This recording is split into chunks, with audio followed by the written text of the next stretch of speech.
tema de hoje é investimento no exterior, é uma modalidade relativamente nova para regime próprio.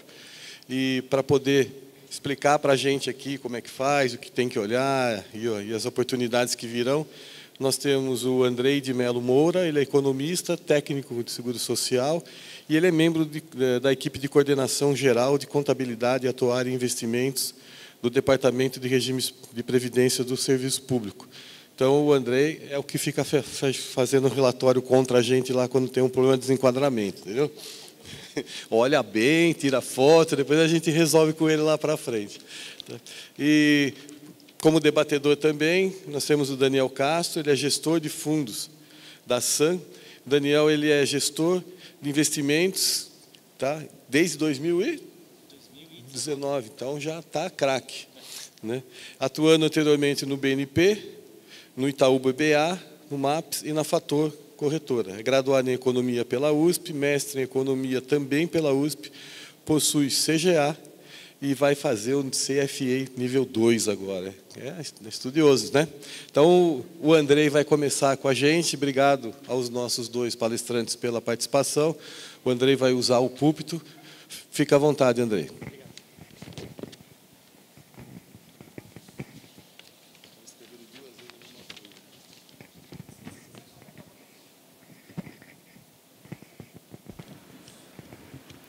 Bom dia a todos os presentes.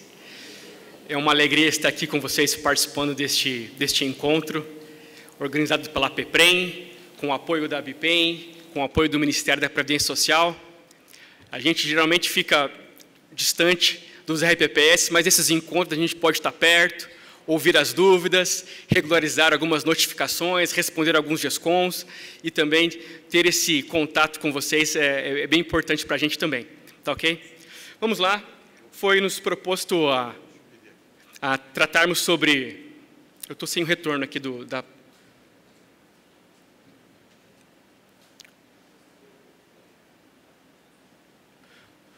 monitor.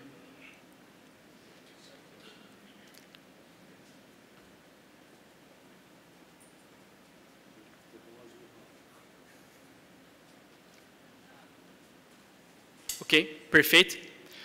Nossa proposta nesses próximos minutos é conversarmos um pouquinho sobre a evolução do arcabouço normativo no que se refere aos investimentos no exterior, o panorama dos investimentos no exterior, algumas dúvidas frequentes que chegam à nossa coordenação geral e as perspectivas de alteração da resolução. Muito bem. Primeiramente, eu gostaria de começar não falando dos RPPS, mas começando a falar sobre os nossos primos, digamos assim, as entidades fechadas de previdência complementar, né? Claro, os RPPS, eles gerem um patrimônio de mais ou menos 240 bilhões, as entidades fechadas de previdência complementar, um patrimônio de mais de 1 trilhão, mas é bom a gente também verificar um pouquinho o histórico deles, como é que funciona os investimentos no exterior na resolução deles, né? E nessa minha pesquisa eu percebi que eles estão permitidos investir em ativos no exterior desde 2003. Desde 2003, o Conselho Monetário Nacional permitiu que as AFPCs realizassem operações em cotas de fundos de dívida externa, em BDRs nível 2, BDRs nível 3, e também adquirissem ações de empresas estrangeiras sediadas no Mercosul. Então, olha que interessante, né? Desde lá atrás, as AFPCs têm esse dispositivo na resolução de aplicação dos recursos de investimentos deles, né?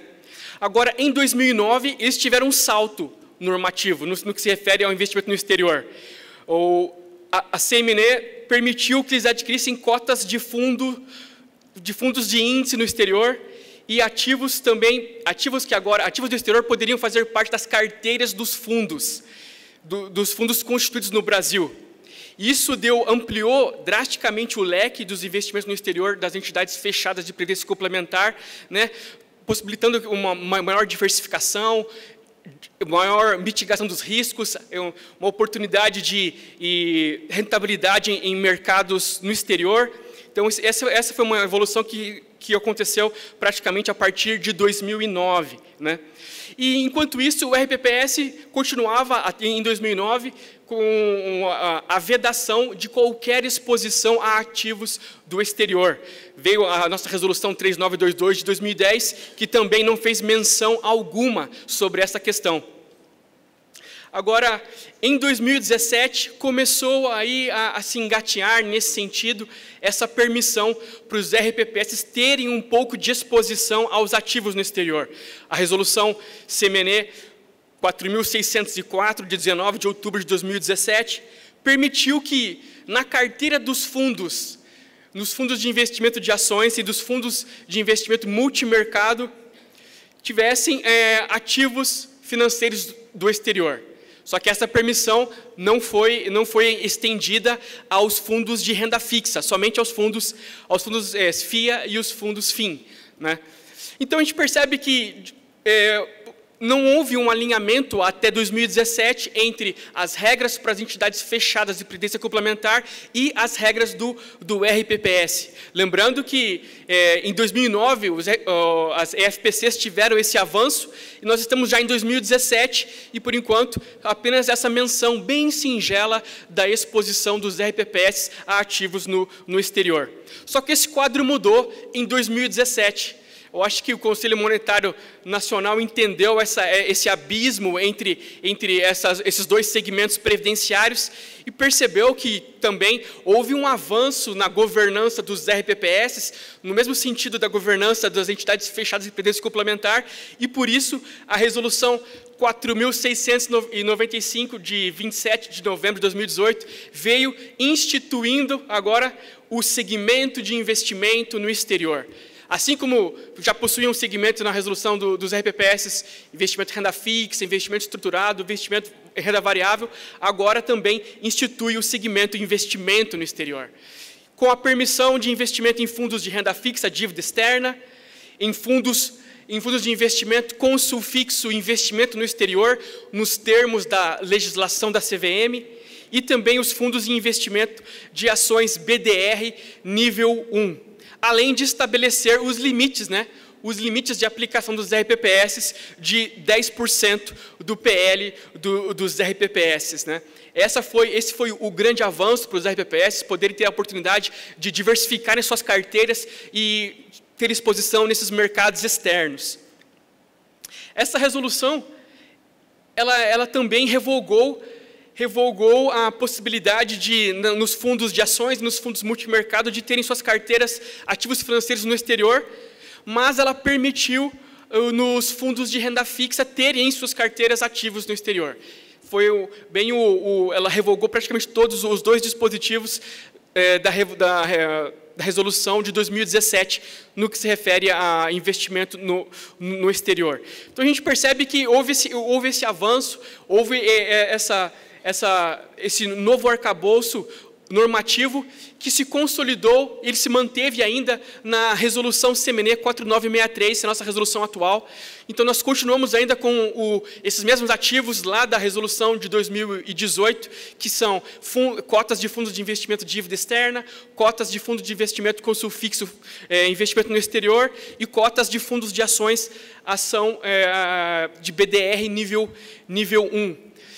O interessante é que a resolução atual das entidades fechadas de previdência complementar é praticamente a mesma das do RPPS. Houve esse alinhamento agora, inclusive em alguns parágrafos. No parágrafo 1º aqui da nossa resolução, fala que esses fundos constituídos totalmente no exterior, os gestores têm que estar em atividade há mais de 5 anos, eles têm que administrar recursos superior a 5 bilhões. Né? E esse inciso e o inciso seguinte, o histórico de performance, tem que ser superior a 12 meses, ele consta na sua integralidade na resolução das entidades fechadas de previdência complementar. Né? Lá tem só um ponto de diferença, que é com relação à permissão para eles adquirirem ativos diretos de ativos do exterior. E aqui, na nossa resolução, tem a vedação de adquirir FIP com sufixo investimento no exterior e a adquirir cotas de fundos no exterior que não estão regulamentados de acordo com as características dos investidores qualificados, né? Então, esse basicamente é o nosso estado atual, né? Então, a gente percebe que não houve grandes mudanças desde a alteração da 3922 de 2018, e é o que os RPPS têm hoje para poderem operar no mercado financeiro. Agora, quem que pode investir nesses fundos? Quem que pode ter acesso a esses fundos no exterior, né? A instrução normativa CVM 55, ela estabelece no artigo 101, ela estabelece quem que pode. Ela fala que tem que ser investidor profissional ou investidor qualificado para ter acesso a fundos instituídos plenamente no exterior. Então, se o fundo é 100% exterior, só investidor qualificado e só investidor profissional, né? O público geral não tem acesso, ele pode investir em fundos que têm exposição de, no máximo, 20% no seu patrimônio em ativos no exterior. Essa resolução, essa instrução da CVM, ela está vigente até 1º de outubro, vai entrar em vigor no dia 2 de outubro, a famosa resolução que vocês já estão escutando os debates, que é a resolução 175, que vai alterar drasticamente a estrutura dos fundos de investimentos no Brasil.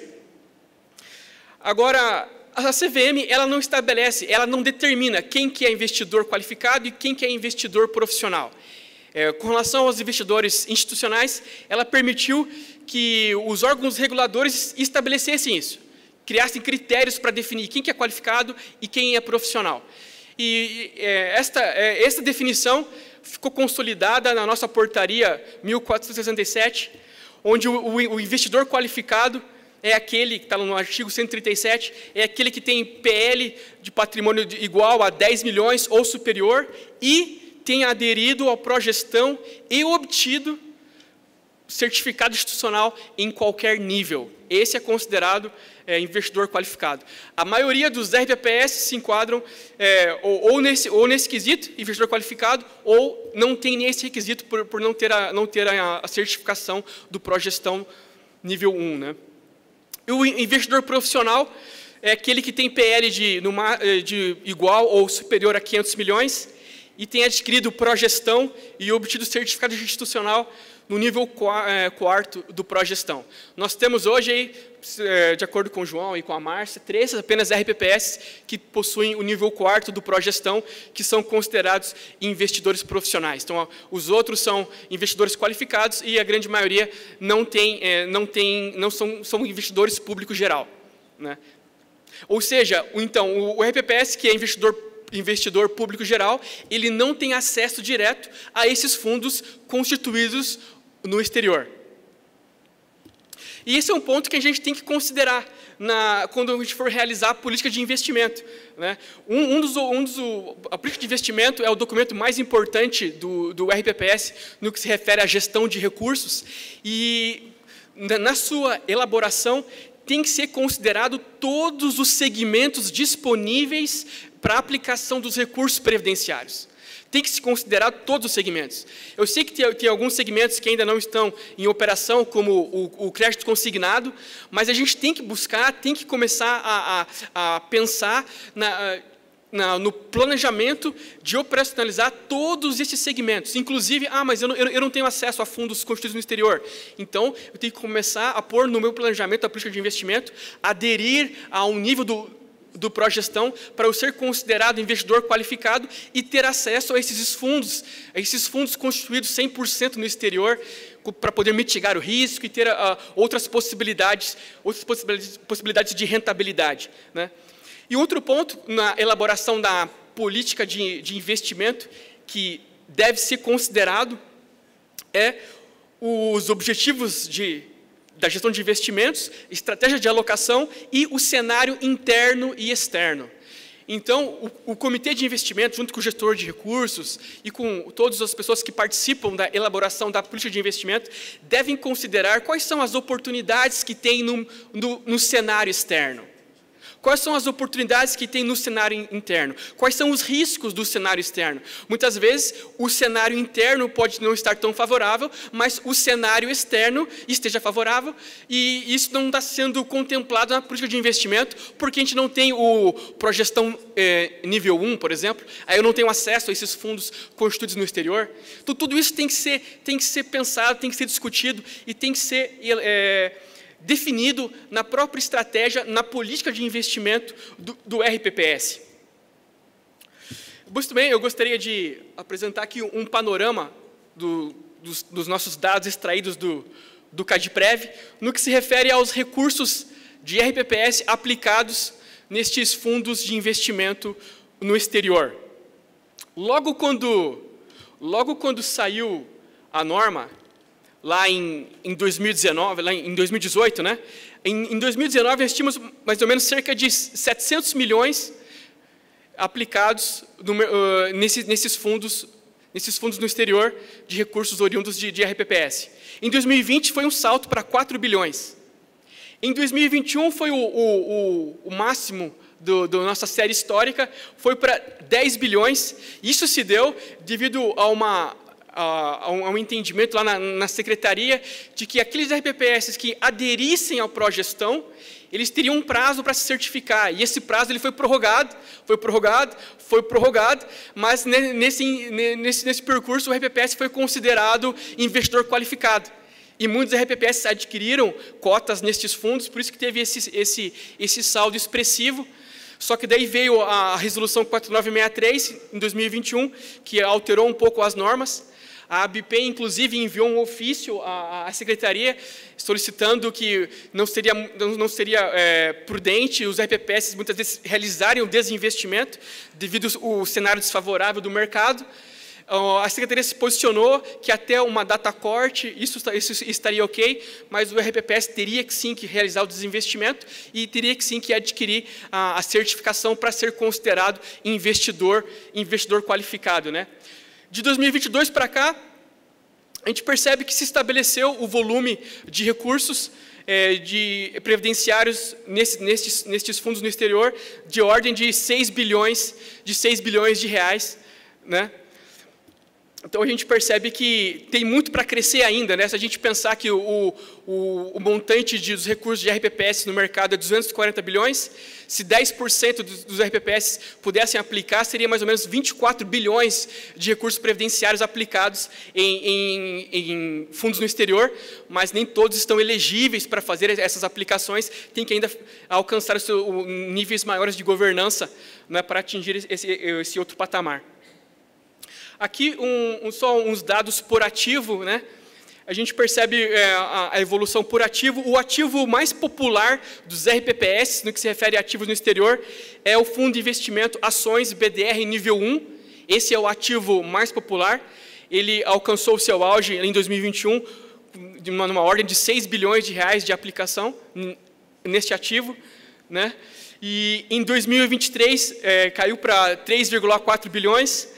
E o segundo ativo que os RPPS mais se interessam é os fundos com sufixo em investimento no exterior, na ordem de quase 3 bilhões nos dados de 2023. Né?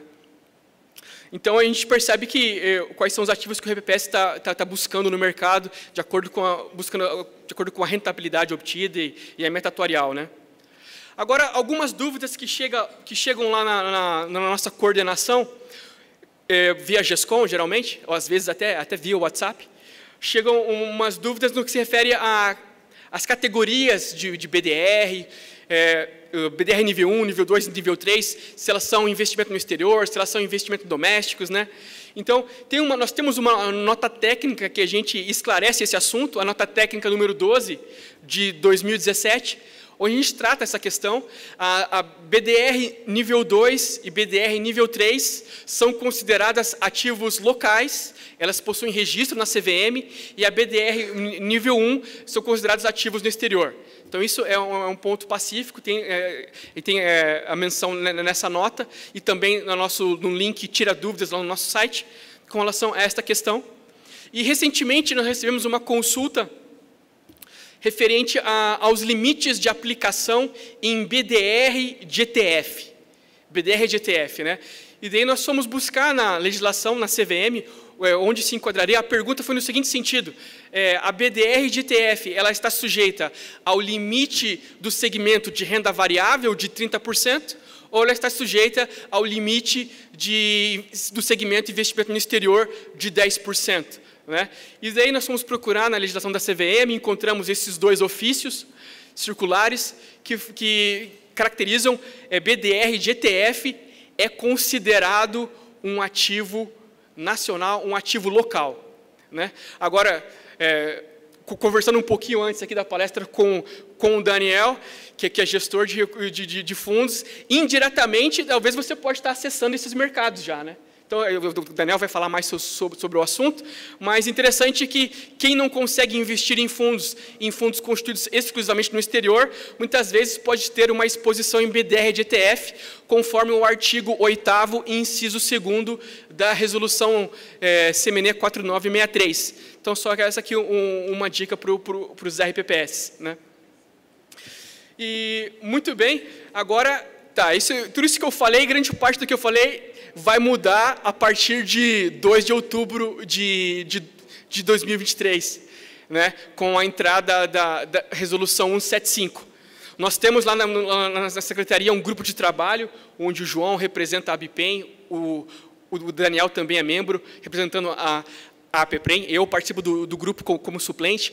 Nós estamos lá discutindo justamente essas adaptações na resolução CMNE 4963, essas alterações drásticas trazidas pela resolução CVM 175. Né?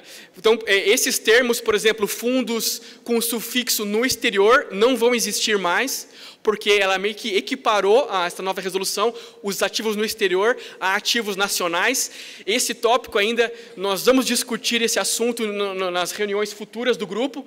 Nós vamos convidar palestrantes do mercado para trazer o ponto de vista do mercado sobre esse assunto, advogados especialistas nesta área para nos elucidar mais sobre essa questão, né? Mas vai alterar. E as BDRs, eu percebi que não vai ter mais BDR nível 1, nível 2, nível 3, vão ser BDRs de ações, BDRs de ETF, BDRs, dívida corporativa, né? O sufixo no exterior que eu falei que não vai mais haver, e mais algumas outras alterações que vão ter impacto diretamente na nossa resolução. Né? Outro ponto do nosso grupo de trabalho que nós estamos tratando, aproveitando este momento de adaptação a essa resolução da CVM, rever alguns conceitos, rever alguns limites, rever alguns produtos, né, que o RPPS possa investir, para ter mais flexibilidade, mais segurança, né, no que se refere a produtos e limites de investimento. Por exemplo, a gente percebe que os limites hoje, para quem é investidor profissional, progestão nível 4, para investimento no exterior, são os mesmos 10%. Talvez seria interessante para quem é progestão nível 1, X%, progestão nível 2. Então, a gente está pensando em discutir esse assunto, em alterar esses limites. Né? Vamos também ter que verificar, discutir no nosso grupo de trabalho, a questão com relação a criptoativos, se isso vai ser permitido ou não para a resolução dos RPPS, ativos de carbono, ativos de securitizadoras. Esses assuntos nós vamos discutir no nosso grupo de trabalho e, se tudo der certo, vamos emitir um relatório até dezembro. Se o grupo for prorrogado, vamos demorar mais um pouco para emitir o relatório e fazer a minuta para a alteração da nossa resolução 4963. Um dos nossos objetivos lá no grupo de trabalho é adequar, no que for possível, a realidade do RPPS, adequar a norma do RPPS à norma das entidades fechadas de previdência complementar. Tendo em vista que somos somos do mesmo segmento de previdência, claro, com as suas especificidades, mas esse é o nosso objetivo, buscar avançar e crescer e desenvolver a previdência social e a previdência no nosso país. Né? Muito bem, eu agradeço a atenção de vocês. Vou deixar aqui só o QR Code, quem quiser, que por acaso não tem ainda, tem o QR Code do acesso, do atendimento da Secretaria via WhatsApp, é o QR Code da esquerda. O QR Code da direita é quem quiser incluir o seu e-mail para receber os informes na lista de transmissão, na lista de mala direta lá do departamento. Obrigado pela atenção.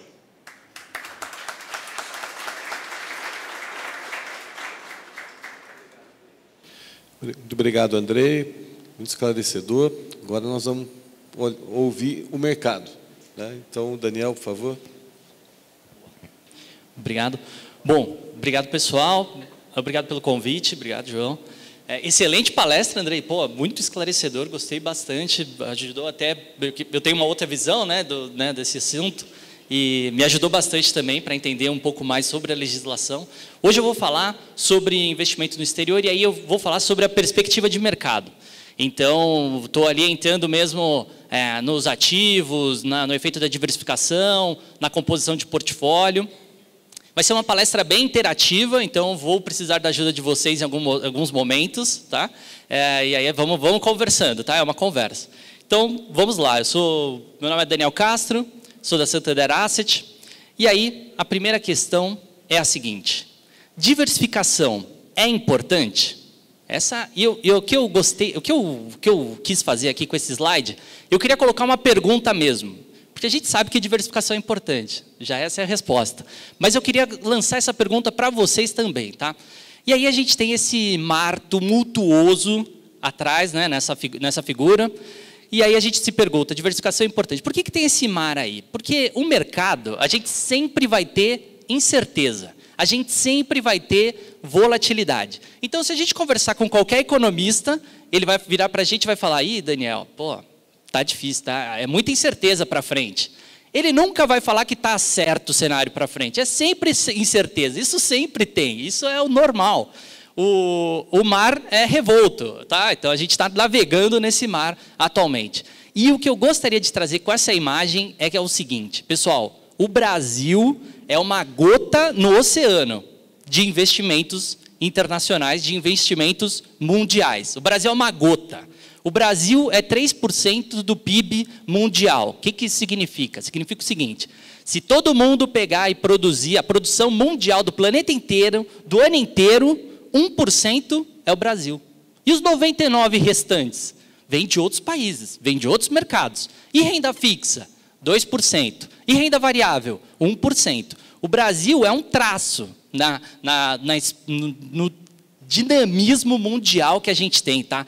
A gente tem o mercado americano é o maior do mundo. E aí, se a gente comparar o mercado americano com o brasileiro, a gente vê como que fica diferente isso. O mercado americano é muito mais líquido do que o brasileiro. E aí a gente pensa, pô, então tá, o Brasil é uma gota no oceano, o Brasil é 1% dos investimentos, né, dos mercados mundiais. Ok. Será que não tem nada, nenhuma oportunidade nesse 99% restante? Será que não tem nenhuma possibilidade de a gente, né, ter uma exposição legal, uma possibilidade de retorno interessante nesses 99% restantes? E a resposta é sim, com certeza, tem um monte de oportunidade. Por isso que a gente tem que acessar essa classe de investimento no exterior para diversificar o nosso portfólio. Então, a resposta é: diversificação é importante. Mas existe um caso em que a diversificação não é importante. Porque é o seguinte: se você tiver certeza absoluta de qual será o ativo que vai dar o melhor investimento nos próximos, sei lá, 12 meses, vai nele. Se você sabe, então tem que acessar ele. É aquele... Não, Daniel, putz, nos próximos 12 meses, o melhor ativo vai ser ouro. Carteira 100% ouro. Mas a gente não tem essa certeza. Ninguém tem essa certeza. Porque a gente não sabe qual que vai ser o melhor ativo que vai dar o melhor retorno nos próximos 12 meses. Porque tem muita incerteza no mercado, tá? Então, o que a gente vai querer fazer? Dado que eu não sei qual que é o melhor ativo, eu vou acessar diversas classes de ativos e obter o melhor de cada uma delas. Cada classe de ativo é uma fonte de retorno para o meu portfólio. Quanto mais fontes de retorno eu estiver exposto, quanto mais fontes de retorno eu tiver acesso, melhor para o meu portfólio. Por quê? Porque eu não sei qual que é o melhor ativo aí nesses próximos anos. E aí, o investimento no exterior, ele traz justamente isso, essa diversificação.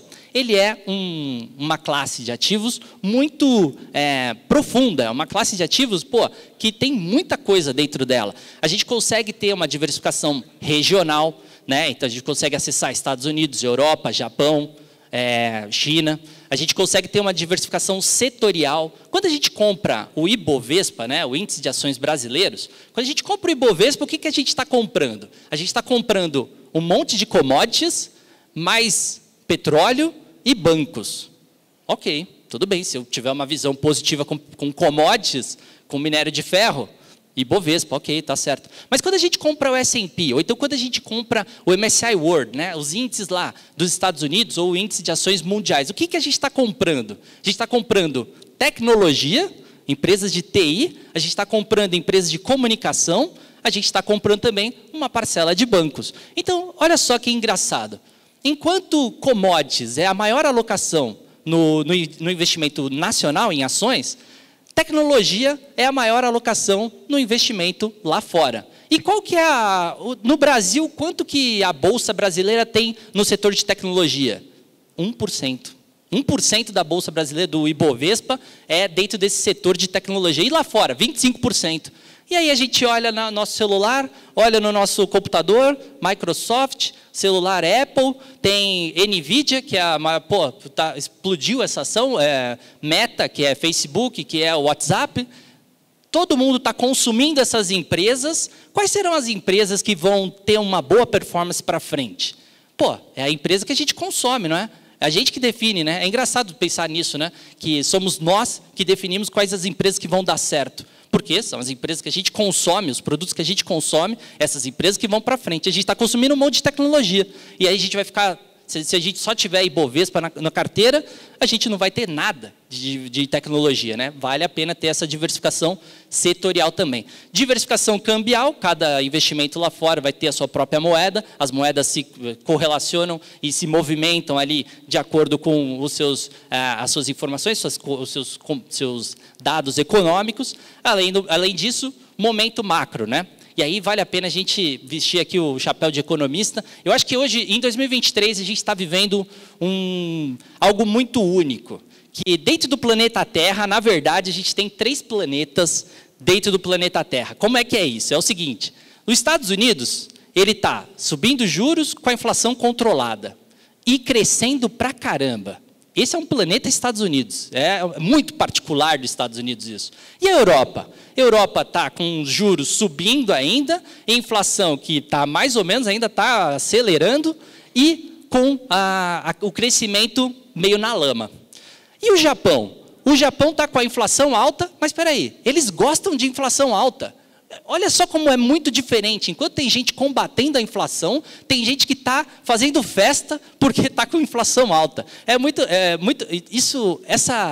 Essa abordagem aos mesmos dados macroeconômicos é um negócio fantástico, porque isso vai descorrelacionar o nosso portfólio. Então, eu que sou gestor de investimento no exterior, eu fico muito animado com essas informações, talvez meu entusiasmo seja um tanto particular, né, com a cidade de Japão aí, mas realmente é muito diferente. A gente está é um momento muito especial que a gente está vivendo hoje.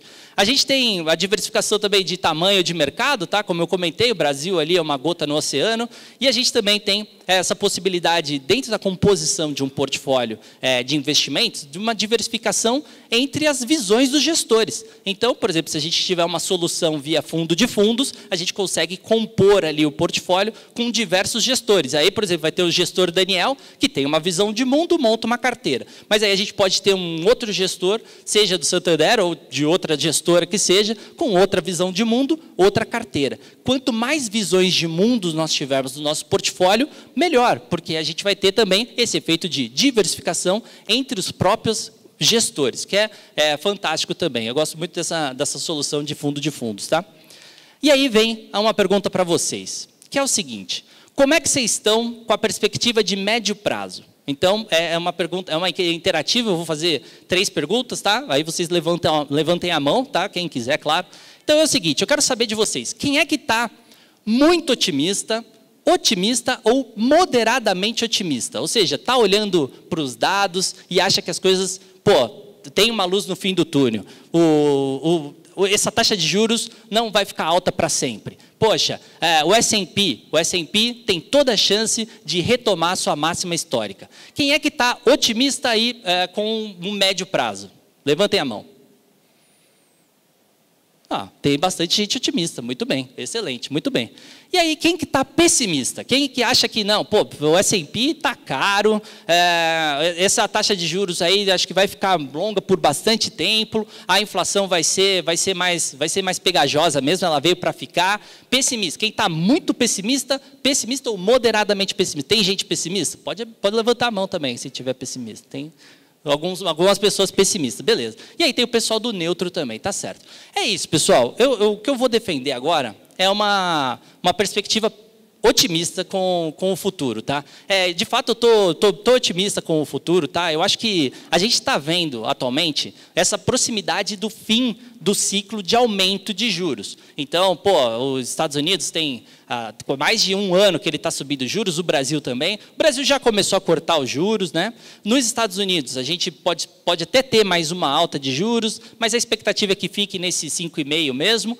E o que é interessante é que, mesmo com toda essa discussão de aumento de juros nos países desenvolvidos, o que a gente tem, na verdade, é uma luz no fim do túnel. Que luz no fim do túnel é essa? Em algum momento do tempo, esses juros vão ser reduzidos.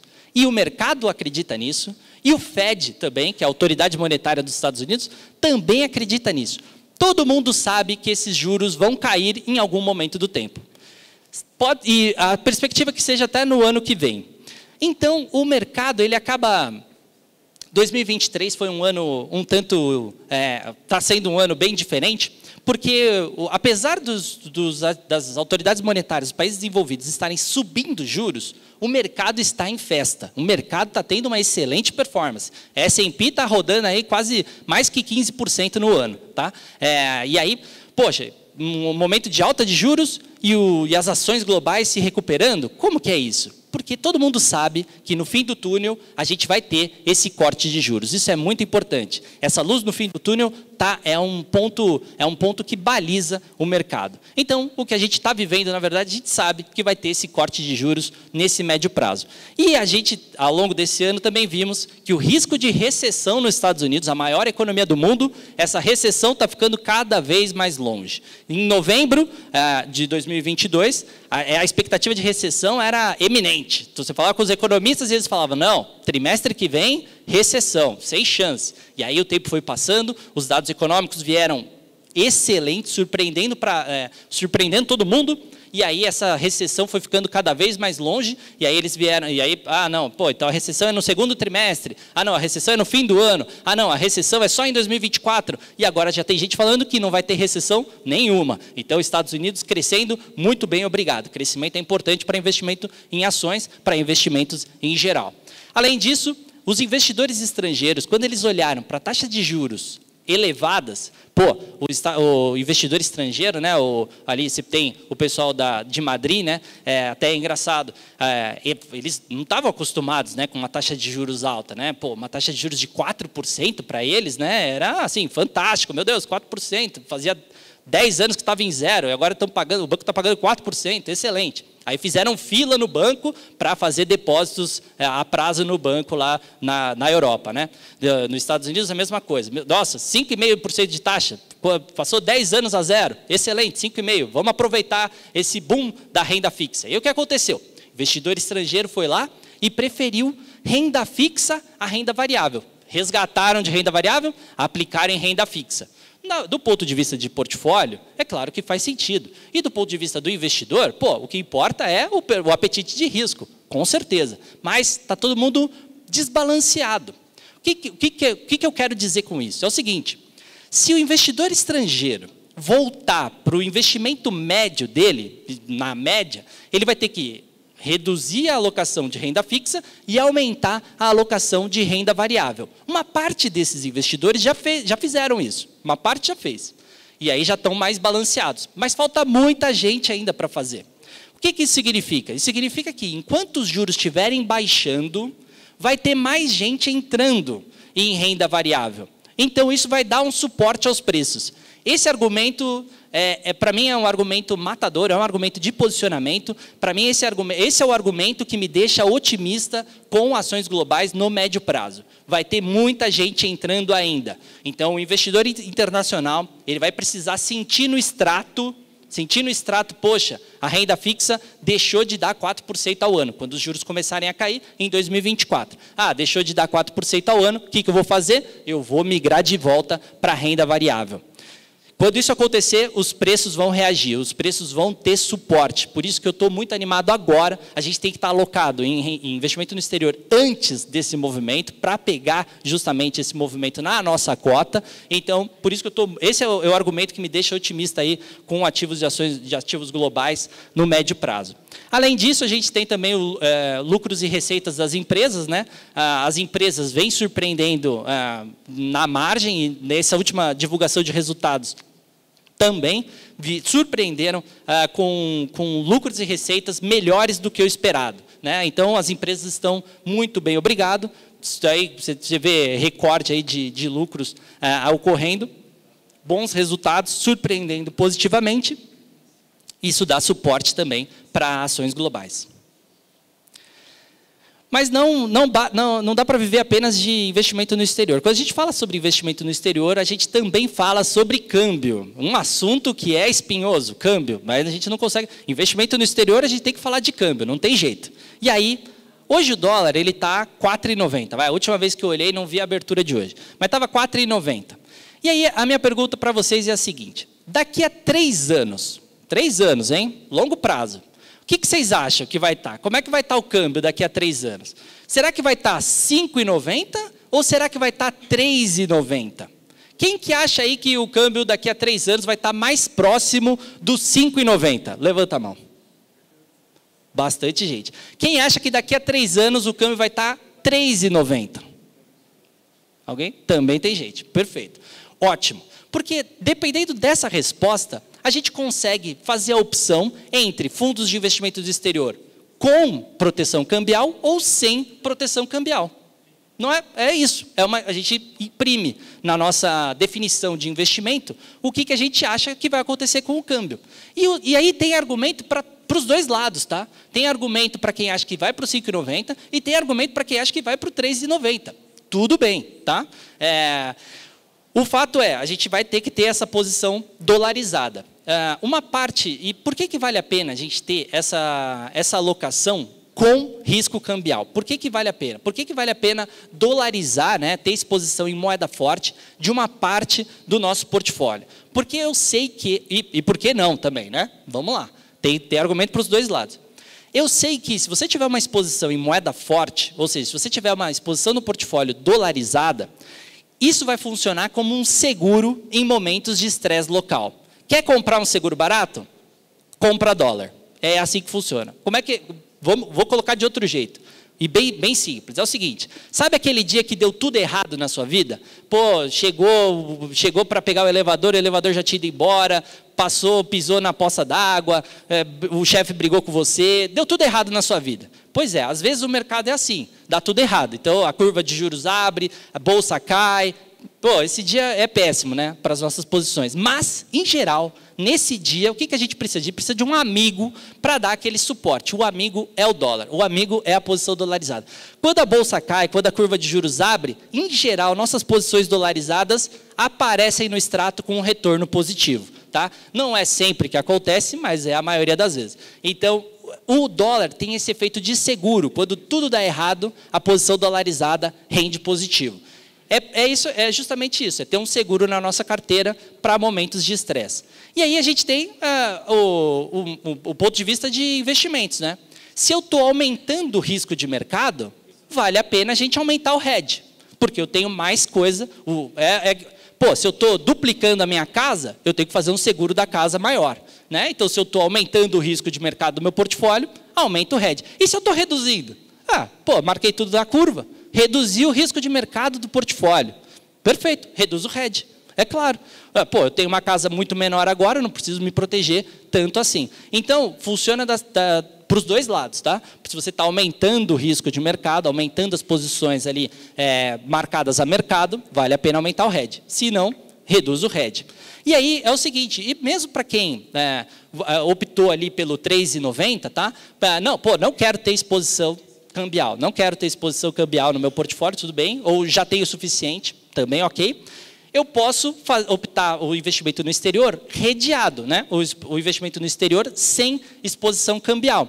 Nesse caso, você se beneficia do diferencial de taxa de juros entre o Brasil e os Estados Unidos. E esse diferencial está bem grande, muito obrigado. Então, os fundos ali que tem reais no nome, né? Fundos ali que não têm essa exposição cambial, estão tendo um excelente ano nesse ano de 2023, dado esse diferencial de taxa de juros que está elevado e vai continuar elevado aí por bastante tempo, tá? E é claro, né, a gente sabe que prever o câmbio é algo muito difícil, é sempre muito difícil a gente prever o câmbio, principalmente no curto prazo, é como jogar uma moeda para cima, né? É difícil a gente prever, ninguém sabe de fato qual que é o câmbio de amanhã ou do mês que vem, mas os economistas já fizeram estudos ali confiáveis, dizendo que no longo prazo, países que têm mais produtividade têm a moeda valorizada. Países que crescem mais têm a sua moeda valorizada. Países que pagam mais juros têm a sua moeda valorizada. Então, tem aqui alguns argumentos ali que nos levam a crer que países com uma inflação menor têm a moeda valorizada. Poxa, mais produtividade, ponto para os Estados Unidos.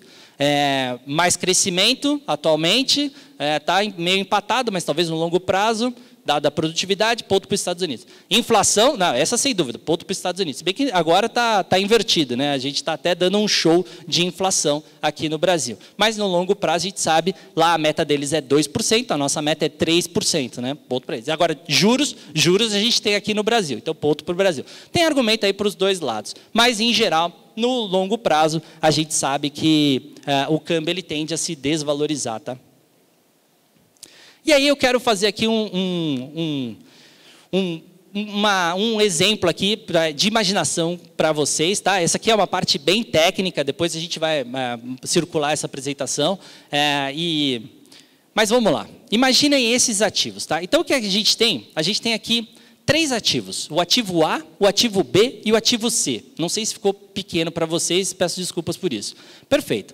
E aqui a gente tem esse dado aqui, que é o seguinte, é a frequência acumulada de drawdown nos últimos 10 anos. O que é isso? Vamos lá. É o seguinte, se a gente pegar esse ativo A aqui, a gente consegue ver que essa barra azul, que em 85% do tempo, ele tinha algum drawdown, ou seja, ele não estava na sua máxima histórica. Mas vamos pegar um ativo que é mais interessante aqui, o ativo C, que é o ativo da barra cinza. E a gente olha ali para o menos 20, né? Ou seja, em 15% do tempo, em 15% dos dias, esse ativo estava com um descolamento de pelo menos 20% em relação à sua máxima histórica. O que isso significa? Significa o seguinte, você pega nos últimos 10 anos, e aí você tem uma auditoria inesperada. Pá, aparecem no instituto, né? Em algum dia aí que você não tinha previsto isso. E aí ele olha para a sua carteira. E aí você tem uma carteira, o ativo C está na sua carteira. Se essa auditoria veio num dia inesperado, tem 15% de chance de você ter um prejuízo em relação à máxima histórica com esse ativo. A chance é de 15% de você ter um prejuízo de 20% nesse ativo, ou seja, em relação à máxima histórica. O que isso significa? Bom, o S&P, por exemplo, a máxima histórica dele é o 4.800.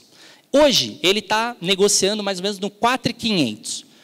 Ele tem um descasamento em relação à máxima histórica. Ele está em um drawdown agora, tá?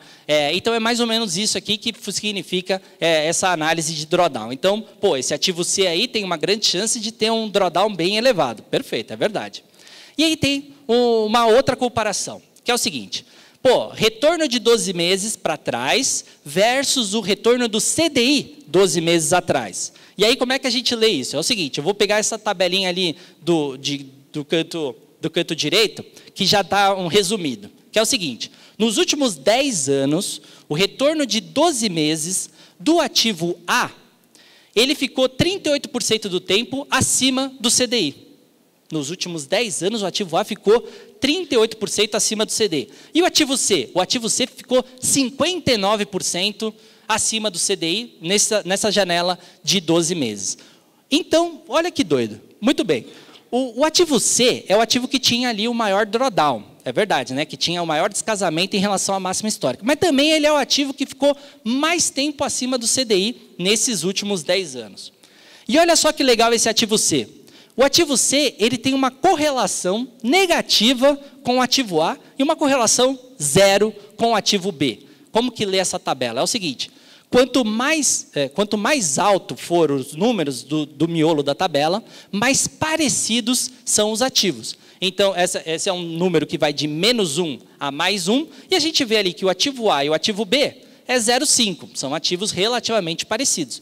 Mas o ativo A e o ativo B são relativamente parecidos. O ativo A e o ativo C são ali bem diferentes, tá? E o ativo B e o ativo C são ali basicamente zero correlação, um não tem nada a ver com o outro. E aqui temos o retorno de fato deles. Pô, até agora, Daniel, você só falou de métrica de risco. É verdade, só falei de métrica de risco. Cadê? Show me the money. Aqui está o show me the money. Aqui está o retorno dos ativos nos últimos 10 anos. O ativo A ficou acima do CDI. E ficou bem, ó. Ativo A é bom ali, ó. Bateu o CDI. O CDI é a linha preta, ativo A ficou acima do CDI, perfeito. E o ativo B? O ativo B teve bastante, chacoalhou bastante, mas está abaixo do CDI nos últimos 10 anos. Perfeito. E o ativo C? O ativo C explodiu. Opa, o ativo C, porrada. Nossa, baita rentabilidade. Excelente rentabilidade. Então, quer dizer que, pô, mesmo que você corra um risco de drawdown, né, em 15% do tempo, ele tem um drawdown ali de pelo menos 20%, ele tem ali 60% do tempo, ele fica ali numa janela acima do CDI, legal, ele traz ali uma descorrelação com o ativo A, uma correlação zero com o ativo B. Quem que são esses caras? E a resposta está aqui. Ativo A é o IMAB. IMAB, não dá para falar mal do IMAB. IMAB é um baita cavalo, é um baita de um ativo. Assim, todo mundo tem que ter na carteira, é alinhado com a meta atuarial, é fantástico. IMAB é fantástico. E tem uma rentabilidade muito boa. Mas, pô, nesses últimos 10 anos, ele ficou 62% do tempo, na janela 12 meses, abaixo do CDI. E aí, será que o dado que ele ficou tanto tempo assim abaixo do CDI não tem que ter na minha carteira? Claro que tem que ter. E ele entrega uma rentabilidade legal. E aí tem o Ibovespa. Pô, o Ibovespa ficou abaixo do CDI, ele também tem um monte de drawdown, ele ficou ali 50-50, né, na janela histórica. Então significa que ninguém ganhou dinheiro com o Ibovespa? Não. Teve gente que ganhou dinheiro com o Ibovespa, com certeza. A gente tem que saber exatamente onde entrar e como compor o portfólio com ele. Não significa que ficou nessa janela aí específica, ficou abaixo do CDI, que ninguém ganhou dinheiro. Teve gente que ganhou dinheiro. E aí tem o MSCI World. O que é o MSCI World? É o índice de ações globais. Tá? Ele é o benchmark ali da maioria dos fundos de investimento no exterior, fundos de ação. Tá? Ele é composto ali por Estados Unidos, Europa, Japão. E nesse caso aqui, a gente tem essa visão dele com o efeito cambial. Então aqui a gente tem dólar funcionando e também ações globais funcionando, tá? E aí ele teve uma excelente performance.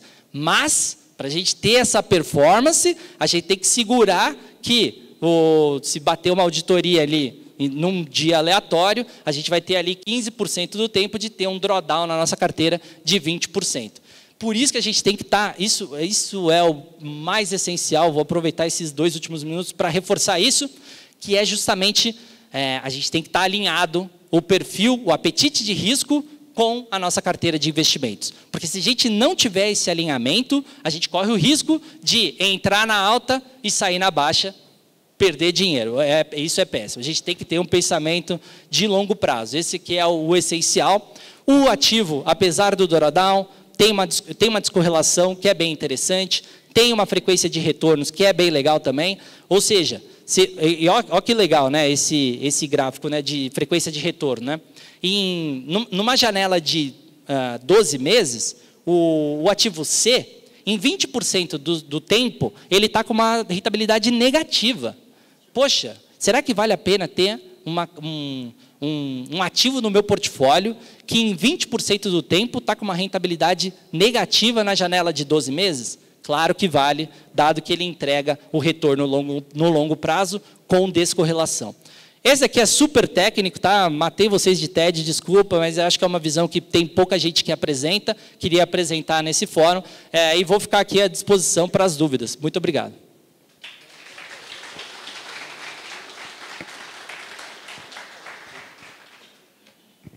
Vocês viram que está fácil, né?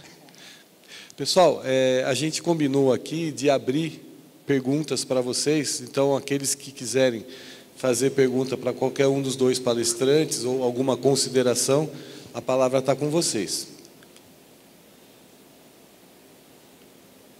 Lá, obrigado, tem uma pessoa lá. Se você puder se identificar na questão de nome e local, a gente está gravando, então é importante para que a gente tenha essa... Guarde essa mensagem. Obrigado. Fica à vontade.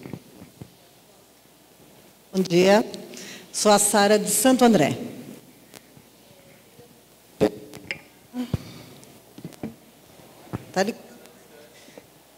Queria perguntar para o...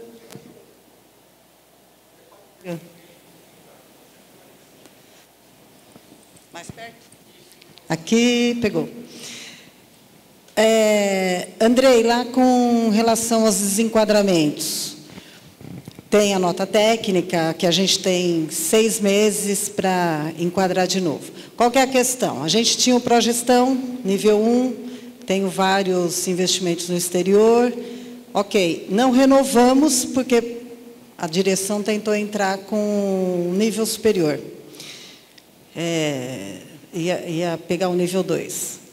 Porém, não deu certo, não saiu ainda.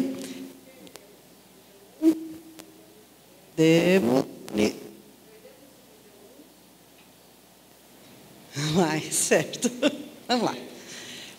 Nós perdemos o nível 1 e não conseguimos o nível 2. Tenho vários fundos que tá ruim. Estou com um déficit atuarial neles. Tudo bem, esperei 6 meses para enquadrar, não saiu o nível 2 ainda, mas eu tenho fundos no exterior que estão indo muito bem, todos superavitários. Eu preciso tirar, desinvestir, sair desse fundo? Pois é, esse assunto tem tudo a ver com a nota técnica que foi emitida, né? Mas eu vou fazer o seguinte, a gente vai reavaliar essa situação, né, com prestação pontual, e verificar se é possível você manter em carteiras devido para não dar prejuízo para o RPPS. Mas a gente vai analisar com cuidado. Mas tem tudo a ver com a nota técnica que já foi emitida, apesar que é um caso posterior, devido à perda de nível de progestão. Mas eu não vou responder assim agora. Eu vou, se você puder encaminhar via GESCOM, eu converso com os meus colegas para a gente dar um parecer definitivo sobre esse caso. Tá joia. Obrigada. Sara, você tem que resgatar. O que está positivo não tem como você prorrogar, e a defesa que tem na portaria e na resolução é para você não sacar ativo em prejuízo e justificar. Com lucro você não tem justificativa. Né? Então é duro jogar dinheiro fora, mas na verdade que se você olhar o conteúdo da resolução, certo? Ela te protege para você não sair negativo, e até a questão das cotas negativas que o Tribunal de Contas aponta. Mas no positivo, você não tem prejuízo em sair do positivo. Você, na verdade, tem o prejuízo de não ter o progestão. Tá? Então, assim, a gente já saiu com muita dor no coração, mas eu já saí, e eu estou vendo que tem outros que estão chegando, né? Eu vou ter que sair. É muito triste, mas vamos tentar acelerar o nível 2 de novo aí. E até uma questão da justificativa dos 6 meses, coloca na ata que vocês não estão resgatando porque está negativo, e aí se aproveita o conteúdo do que está na portaria e está naquela resposta do GESCOM. Não, isso a gente coloca desde quando venceu o Progestão. Isso. Os 6 meses a gente está colocando, mas agora acabou, né? E põe o gestor de joelho no milho por não ter dado Progestão para vocês. Mas isso foi um probleminha técnico, né? Obrigada. Tá, joia. Alguém mais quer fazer alguma pergunta? Tem uma pergunta ali no fundo. Acho que é bom você vir um pouquinho mais perto, a antena não está pegando o sinal do telefone não, desculpa, do microfone. Fica à vontade, por favor, identifica quem você é para a gente, por favor. Eu sou o Anderson, de Pouso Alegre, e dentro da ideia também de diversificação e de correlação negativa, a gente sabe que um ativo que tem uma correlação negativa muito forte com bolsa, com renda fixa agressiva, é o ouro. Então, eu queria saber qual que é a opinião de vocês sobre investimento de ouro para a RPPS e se existe a possibilidade desse tipo de investimento ficar disponível para a RPPS. Bom, com autorização do Aldo aqui, se você investisse no ouro de 2019 a 2022, você tinha ganho 46%, se investisse depois, teria perdido 15%. Né? Então, o ouro, aparentemente, ele depende de uma análise muito profunda de alguns outros mercados e outras variáveis. Então, tanto que a gente não vê existência de fundo de ouro, né? Porque o mercado, a gente teria que acessar através de fundos. E o ouro, normalmente, é um ativo que é para um outro tipo de investidor e os estados para a questão de lastro da moeda. Tá? Então, a gente tem que tomar cuidado quando a gente olha um período e a gente não olha os períodos. Né? Então, assim, isso já teve uma fala no grupo, acho que na primeira e na segunda reunião, já teve um membro do grupo que falou da questão da possibilidade de investir no ouro, a gente pegou os últimos 24 meses, ele desistiu da opinião. A gente tem muito ativo, e aí a sua sugestão ajuda o grupo de trabalho a aumentar a questão no debate. Você tem muito ativo que você pode olhar, mas a gente tem uma restrição que eu acho que dificilmente vai cair agora, que é o acesso direto nos ativos. A maioria dos nossos acessos, tirando o título público, a gente acessa via fundo. Tá? E aí alguns ativos o mercado não faz fundo. E aí você tem que imaginar o seguinte: se o mercado não faz fundo, tem algum motivo. Porque eu nunca vi banco abrir mão de dinheiro. Né? Então, quando não tem, talvez as variáveis sejam tão inoportunas para análise, e o investidor que gosta de ouro, ele vai comprar como é que chama? Certificado, né? Compra certificado direto, ele nem tem o ouro físico, né? Ele vive com certificado, mas é uma operação assim mais para investidor, pessoa física, certo? Que tem nacionalidades distintas. E voltando na Segunda Guerra, né, era um ativo que você podia carregar consigo quando era o metal. Então, você saía de um país para o outro, levava o seu dinheiro numa caixinha. Né? Então, é legal a gente olhar isso como foi uma boa sugestão. A gente vai olhar dentro do coisa, mas só te dando uma foto do mercado do que a gente já falou dentro do grupo. Né? Porque isso já foi objeto da gente começar a fazer uma discussão, a gente não finalizou a discussão, mas a gente viu um pouquinho esse horário. Eu vou até pedir socorro aqui para quem é gestor de ativo, para ele complementar para a gente, e agradecer ao Alder por ter me permitido responder. Só para complementar, eu acho que é salutar essa busca pela diversificação, isso sem dúvida, né? Eu tô com o João nessa. Eu acho que ouro não é os nossos portfólios atualmente não tem posição em ouro, tá? Não tem essa alocação. Apesar, a gente tem, por exemplo, fundos carteira, que são esses fundos que buscam essa máxima diversificação, e atualmente eles não têm essa posição em ouro também. Então, do ponto de vista ali mais de gestão ali, a gente não está com essa posição aberta. Eu entendo. Acho que a gente tem que pensar no apetite de risco, tem que pensar na composição do portfólio. Eu acho que a gente só tem 10%, né, para pensar num RPPS, né, convencional, para investimento no exterior, então a gente tem que usar muito bem isso. Agora, se você... vou vender uma facilidade também. Tem alguns fundos que têm uma exposição, e mesmo o BDR de ETF, que tem exposição a mineradoras de ouro. Então, você consegue ter uma exposição relativamente ali, né, uma exposição parecida com o ouro, via empresas. Tem esses fundos que estão fazendo esse play ali setorial, ali, bem específico. Então, Tem alguma forma isso? Tem BDR de ETF também, né, que faz essa louca BDR, né, ETF também, que faz são possibilidades também. Mas é isso, é difícil de ter uma visão para ouro ou para commodities em específico, né, muita volatilidade de fato. Obrigado da pergunta. Já vai para você só avisar que saiu o IPCA 0,12. Tá? Veio acima da expectativa de mercado. Então, quem estava por pertinho da meta do mês, só pode ter ficado mais apertado. Mas, assim, não foi um desvio tão significativo, mas é 0,2, 0,3 bits, né? Então, o mercado esperava um pouquinho abaixo de 0,10, 0,9, alguns 0,8, e veio um pouquinho acima. Por favor, pergunta está com você, faça a sua identificação, sua cidade. Eu já sei quem é, mas eu não vou colhá-lo. Bom, meu nome é Fernando, sou do RPPS de Guarujá, Comitê de Investimento, sou gestor lá, estou gestor. A gente tem observado, todo mundo sabe que é de RPPS, que, por exemplo, o investidor qualificado, até 500 milhões para cima. E o profissional acima de 1 bilhão. E a gente percebe que o RPPS, de uma forma geral, ele já vem há muito tempo assim, não sei se vai continuar assim, engessado. Para nós ganharmos dinheiro e superar a meta, nós temos que ser o quê? Polivalente. Todo mundo aqui sabe disso. Tem que ser polivalente. Tem que tirar leite de pedra. O governo federal, ele força a gente a comprar a NTNBs, que vai de encontro ao mercado financeiro, lá, privado. Deixa o mercado privado na sola.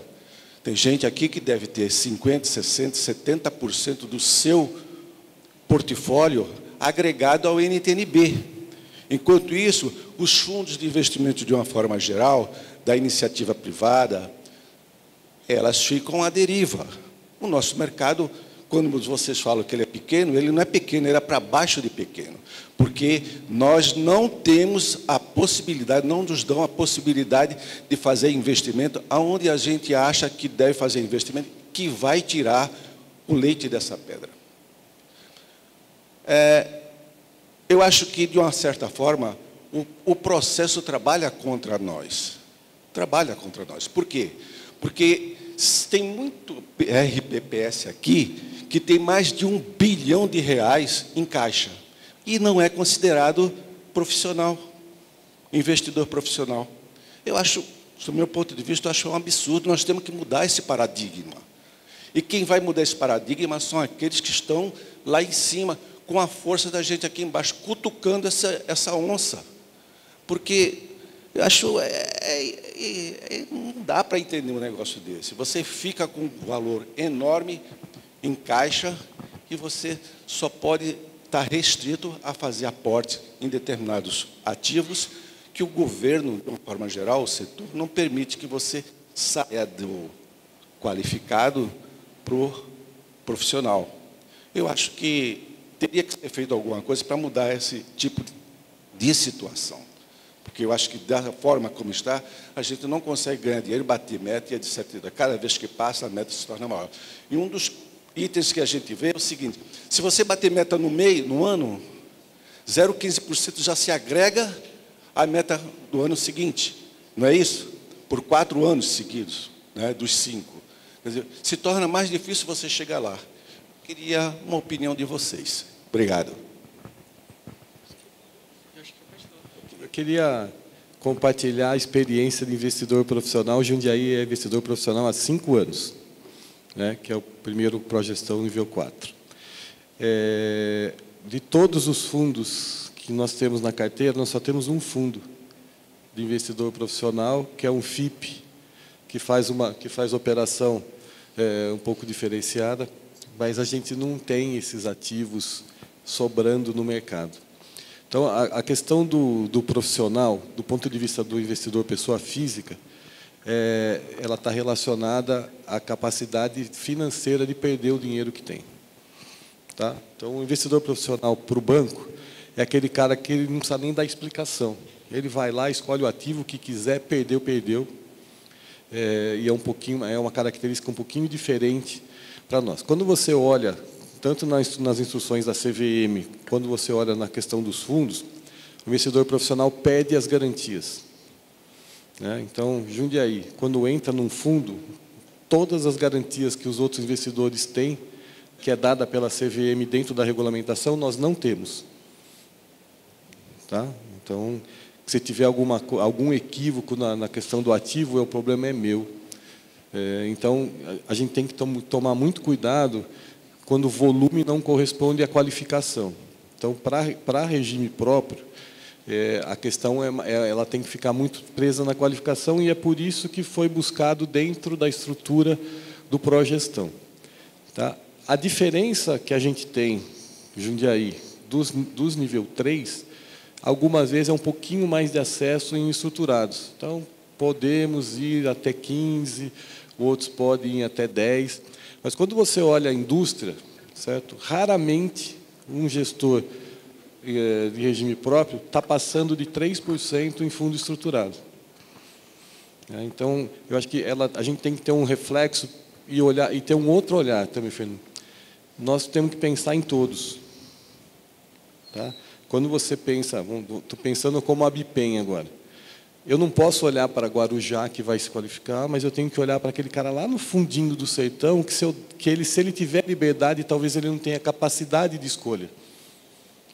E aí, se a gente voltar 7 anos atrás, 8 anos atrás, quando nós temos os famigerados fundos estressados, que de estressado não tinha nada, era corrupção mesmo, foram 10 bilhões de reais de regime próprio que ficaram em risco, em 100 fundos de investimentos. Então, a liberdade que foi dada lá atrás, ela não ficou proporcional à responsabilidade. Então, você tem ativos podres, você tem fraude, você tinha fundo imobiliário que quem fazia a validação e o valor era o próprio gestor, certo? Tinha imóvel dentro de fundo imobiliário que não tinha escritura. E o gestor do regime próprio, naquela época, ele tinha pouca capacidade de fazer essa análise. Se a gente pegar aqui, e eu estou me incluindo nisso, tá? E começar a pensar em precificação de ativo, quem é daqui consegue precificar um ativo que não seja o valor de bolsa, que não seja líquido? E o investidor profissional, ele não tem como garantir. Então, acho que a gente tem margens interessantes para a gente olhar. Nós tivemos 3 péssimos anos de economia, tá, no mundo. Então, não ter batido meta nos últimos 3 anos, na verdade, é uma questão do mundo e do Brasil. Só que nós temos financiamento de 60 anos, 70 anos. A gente vai, com os poucos, nós vamos recompondo. Eu acho que a maioria da gente aqui deve estar acima de 3% da meta nesse ano. Por quê? Porque o mercado melhorou. Quem tem título público vinculado a B, o que ele está fazendo? Ele está casando ativo com passivo, então ele está sendo um bom gestor. Tá? Então, você compra título para 2055 e garante meta até lá. Então, na verdade, você troca 1 ano de possível rentabilidade por 30 de cumprimento de meta. E a gente não estava acostumado a fazer isso. Então, a maioria dos regimes próprios não tinha nem ALM. E se tem ALM, se você pegar hoje a carteira proposta pelo ALM e a carteira do regime próprio, nós vamos ver que a maioria não chegou nem próximo de cumprir o ALM. Então, acho que a gente tem um caminho de aprendizado, que é muito importante para que todo mundo possa fazer. Tá? E eu te garanto que, se você pular para investidor profissional, você não vai ter muito onde correr. Então, acho que é uma questão assim, da experiência que a gente tem. Nós temos aqui membro do comitê de investimento, a gente discute lá, cada 15 dias nós estamos sentados em cima do ativo, e a gente não vê. O que talvez Jundiaí tenha de diferente da maioria dos regimes próprios é a nossa posição em fundos, em FIPs. A gente tem comprometido 11,4% do nosso ativo já em FIP. Nossos FIPs, em processo ainda de investimento, estão gerando algo em torno de IPCA mais 10 ao ano, tá? E em fase de liquidação, algo em torno de IPCA mais 20. Tá? Então, tem espaço para fazer, certo? Mas tem que evoluir, a gente tem que tomar cuidado de nós somos, às vezes, um ponto fora da curva, e nós temos que proteger os pequenos. Tá? Se você der liberdade para pequeno, você vai ver lá um prefeito querendo arrumar verba para eleição, o deputado da região. A gente já passou por isso e a gente viu que a gente quase teve que fechar o mercado. Tá? A maioria de vocês não sabe, mas tinha um projeto de lei no Senado, em 2019, 2018, que vedava investimento fora de Banco do Brasil e Caixa. Então, nós tivemos que fazer uma ação dentro do Senado, tá? Quem avisou foi o França, da Privatiza. Queria dar o nome para todo mundo saber quem foi o responsável de olhar. Nós fizemos um acordo no Senado e surgiu o artigo 8º-A e B da 9717. Nós trocamos responsabilidade por liberdade. Então, hoje, se alguém fizer errado, se responsabiliza na física. Certo? Então, a gente tem que ter um pouquinho de parcimônia, porque o modelo evolui com uma velocidade menor do que alguns regimes próprios que se capacitam mais rápido.